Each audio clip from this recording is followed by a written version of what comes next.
Let me show you my countryside through these old headlights. We can take this road as far as you want to go. Hello everyone and welcome back to yet another episode in Balyspring farm.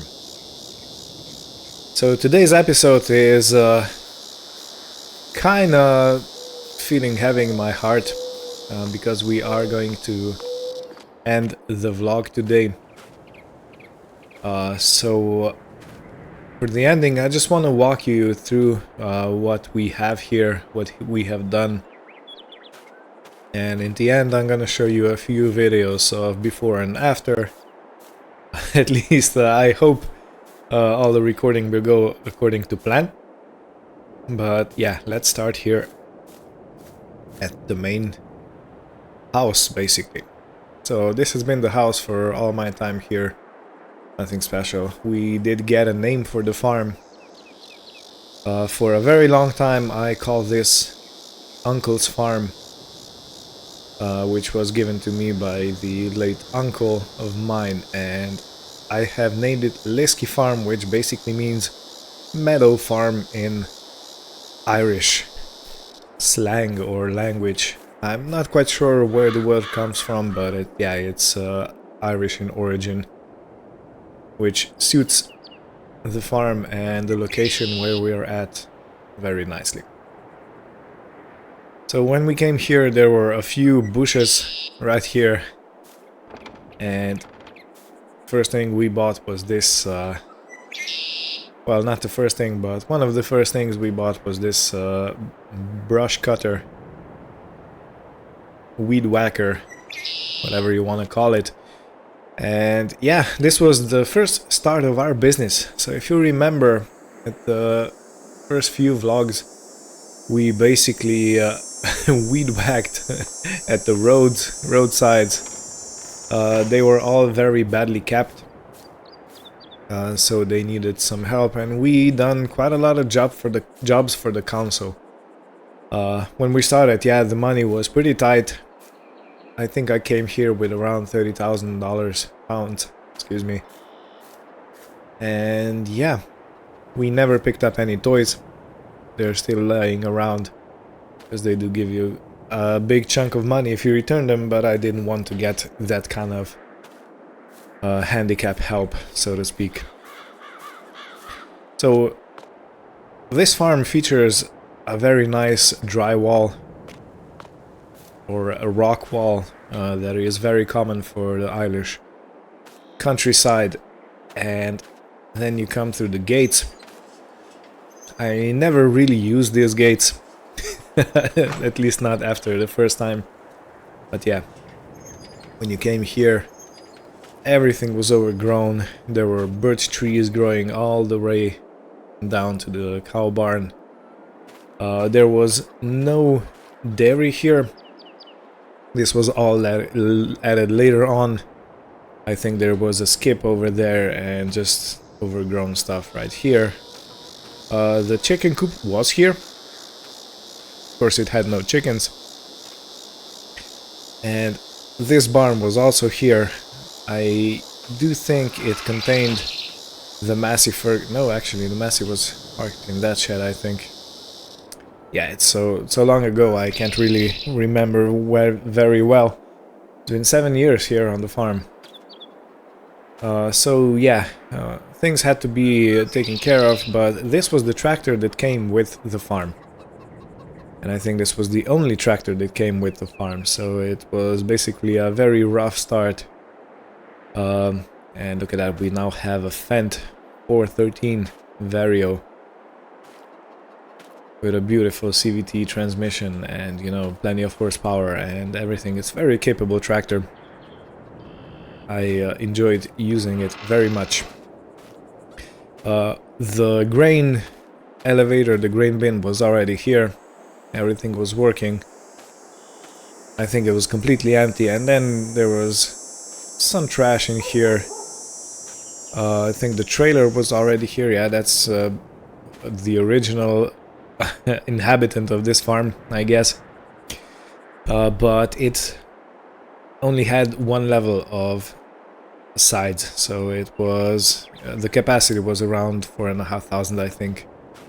Later on, we bought this New Holland, which was the main tractor for a while, but after that, after we bought the Fendt, this one became more of a shunting tractor, more of a front loader tractor, you know, stuff like that. We didn't have any of these implements, so no weight, no wheelbarrow, no disc harrow, no animal transport trailer, no mower, no nothing. Everything you see here was bought later on.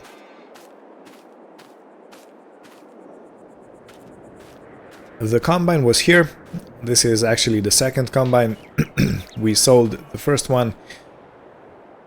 It was a FAR, so basically the same company, just older and without a cab, with a lot less horsepower and a lot less grain bin capacity.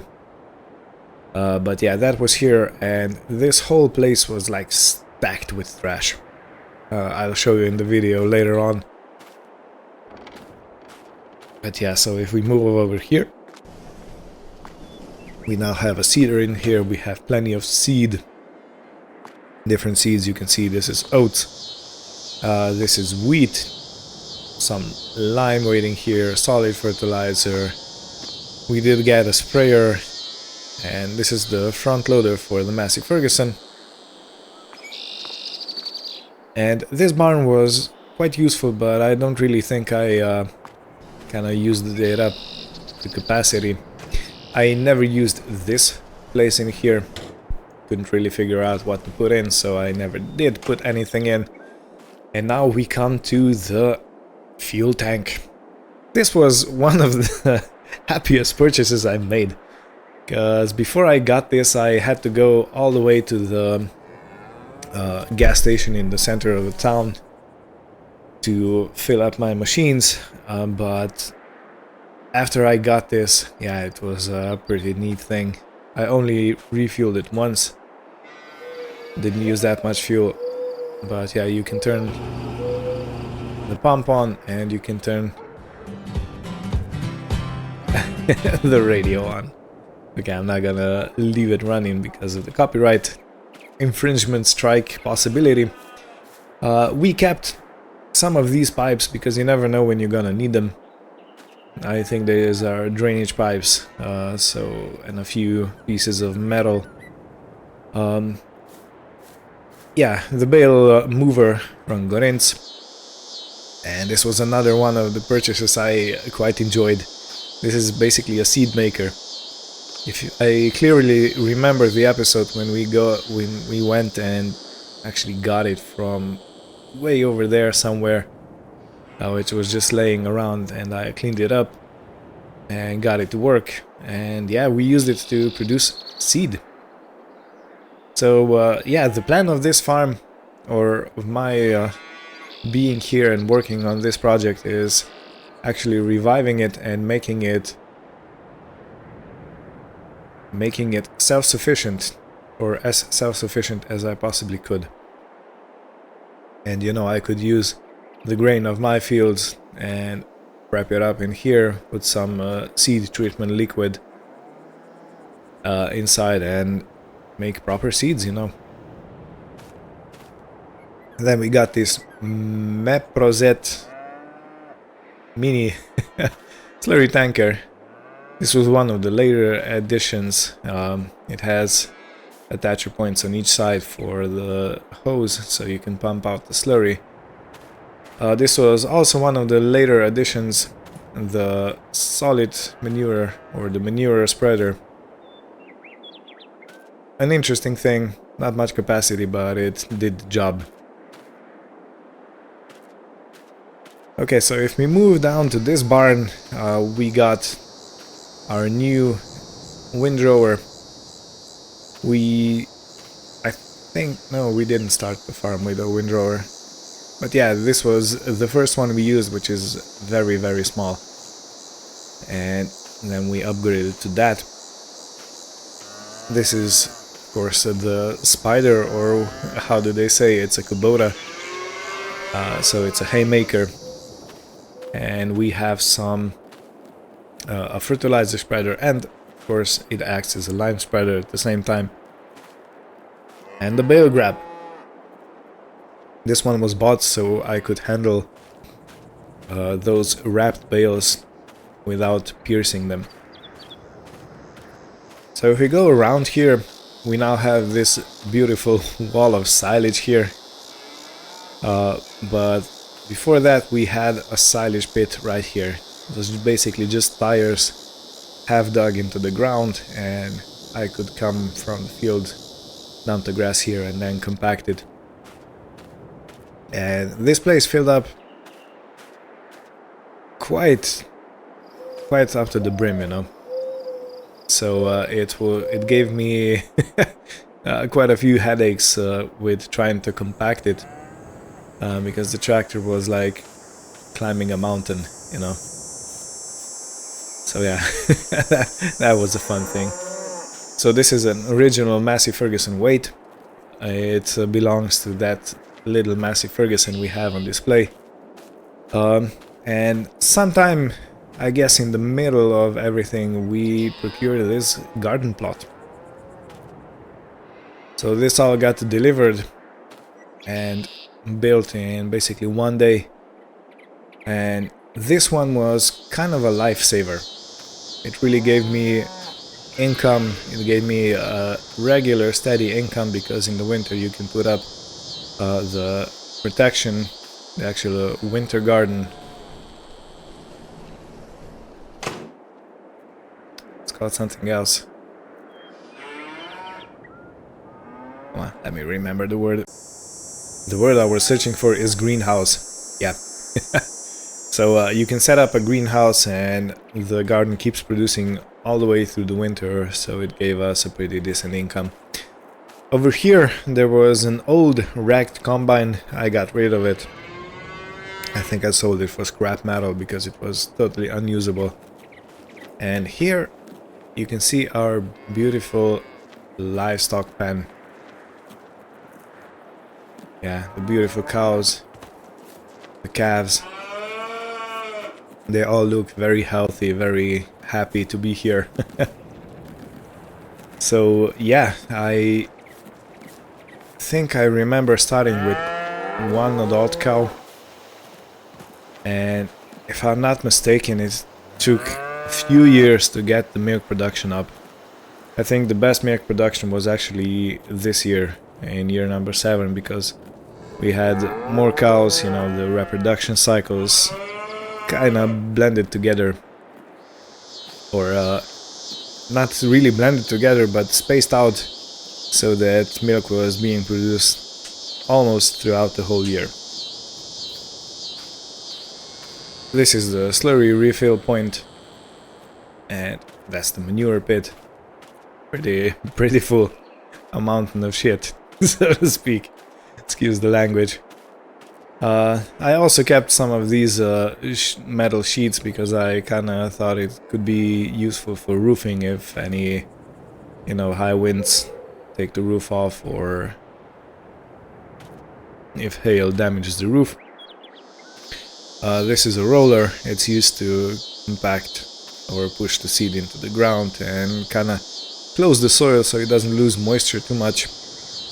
This is one of the first cattle trailers or animal movers. It only takes 2 animals at a time, so it's not extremely useful, but it was all I had for quite some time. Then this is the milk transporter. It's solely used for milk because you have to separate your water transport and milk transport. And of course this is the regular car trailer. And now if you care to remember this Land Rover, this was lying here. It didn't start. It was all rusted. It was dirty, you know. It does need a paint update as we look at it, but yeah, I'm very proud of this car. When I came here I only had a Jeep that was used by the Forest Services before I bought it, so it was quite beat up, and it had the steering wheel on the wrong side. So this one was basically a perfect match. It was left by my uncle here, and yeah, we actually managed to get it to work. It had to go on the trailer, and we had to transport it all the way into the town to get it fixed, but yeah, I'm very happy with this vehicle. We're gonna use it a bit more because I want to show you some other things. And this is the TMR mixer. For a very long time we only fed our cows with silage, but after we bought this we could start making total mixed ration, which consists of some hay, some silage and some straw for the padding up. And yeah, I think the cows loved it. Okay, so without further ado, we jump in the car and let's go to our next destination.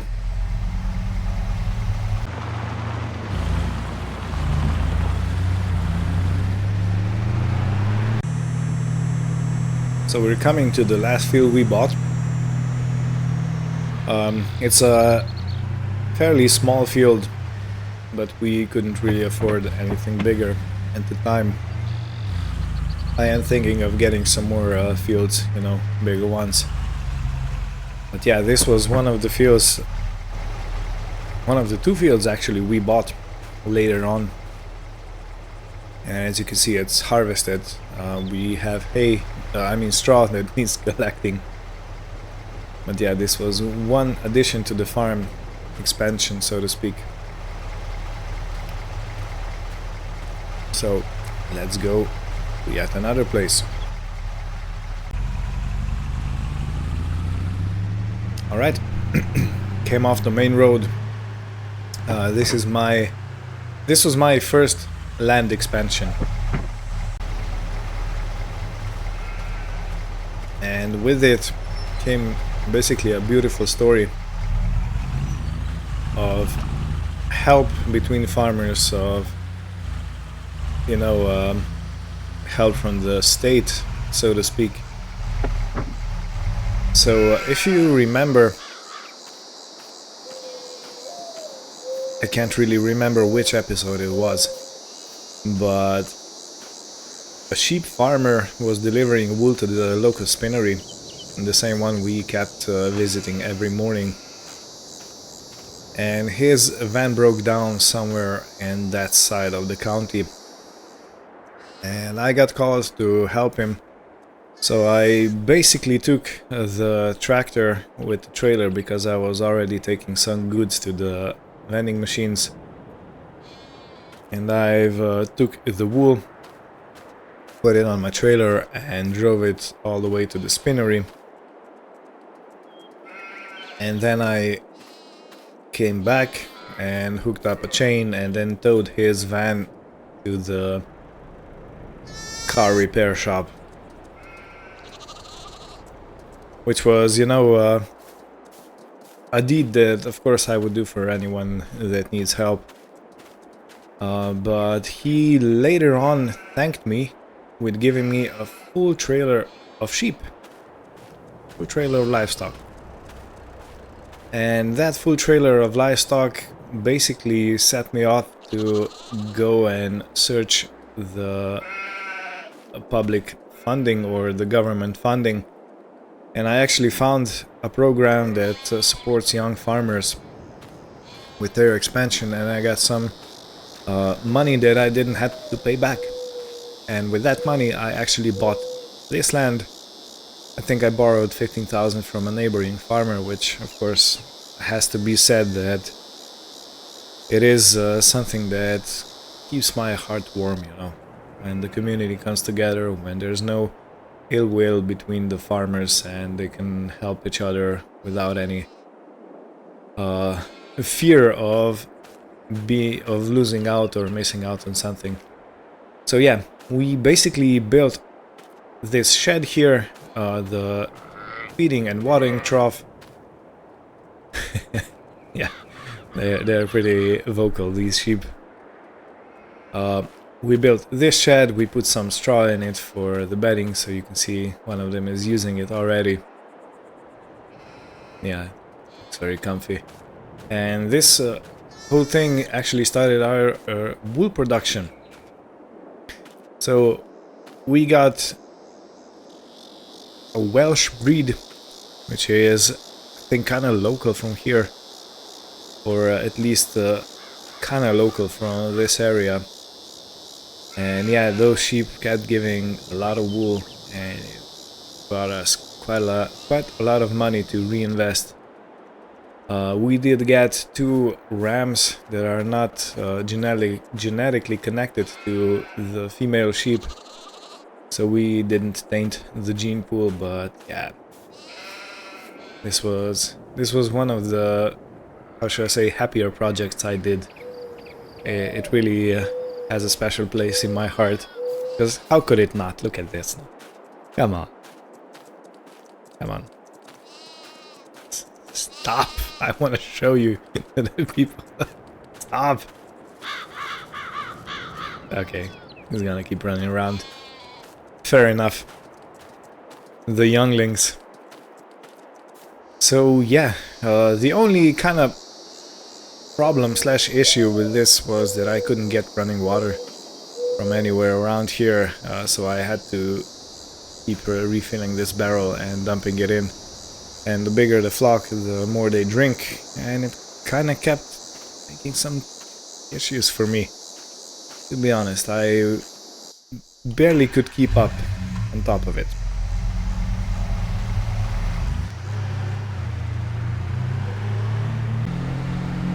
So coming into the town, we also left quite a mark here in this beautiful old Balyspring town. This was an intersection I got through quite a lot.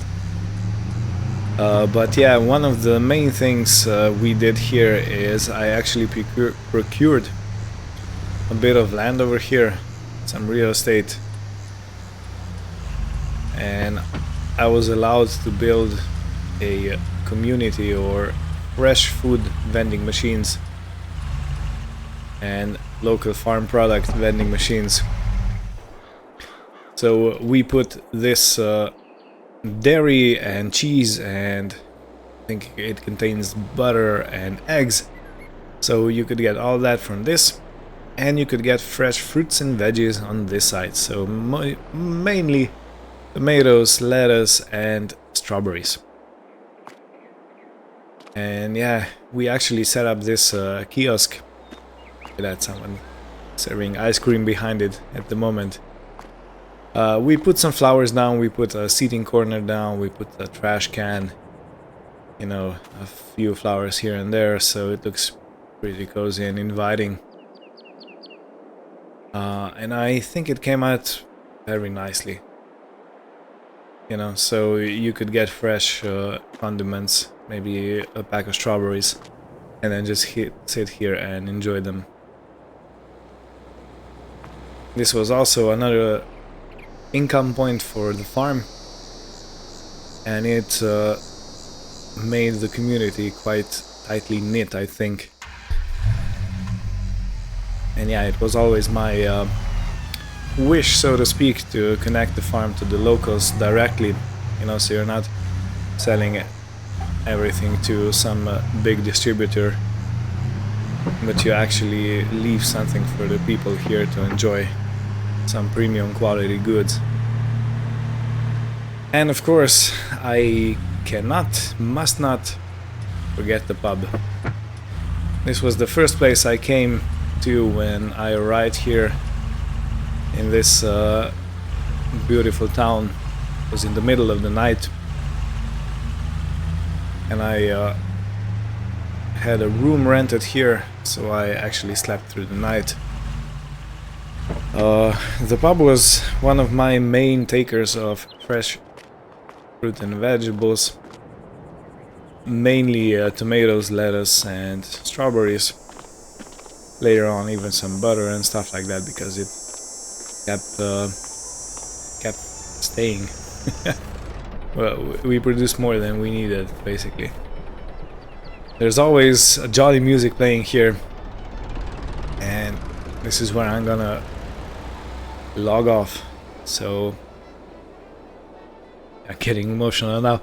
The same place I started is the same place I'm gonna end this vlog series. So thank you all for watching. Love you all, love all your interactions we had. Love that you've been with me through all ups and downs, and you know, keep tuned. Maybe we see each other someday. And if you're in the vicinity, please come visit. Don't be a stranger. So yeah, thank you all for watching. Take care and goodbye.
Thank you.